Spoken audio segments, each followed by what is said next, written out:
Ito mga ka-raider, no, napansin ko lang, yung mga motor, kapag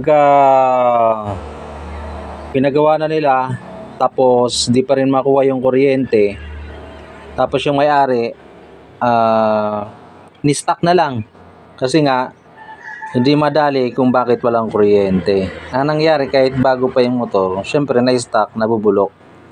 So yun mga ka-raider, hindi nila pinapaayos agad. Kasi dito sa probinsya, bibihira yung nagtitrace ng ganito, yung walang kuryenteng nalabas. So yun lang mga ka-raider, yun lang napansin ko, no. So hindi lang siguro sa probinsya, meron din iba dyan. Pag nawala na ng kuryente, unang pagawa ba lang, hindi nakuha ng mekaniko. Tapos inuwi, nawala uli yung kuryente, hindi na pinapagawa, pinapabulok na lang. Sayang yung motor mga ka-raider. Ito, tinuturbo shot natin.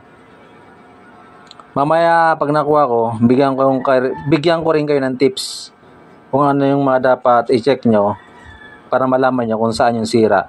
Spark plug, ignition coil, stator, or CDI. Okay?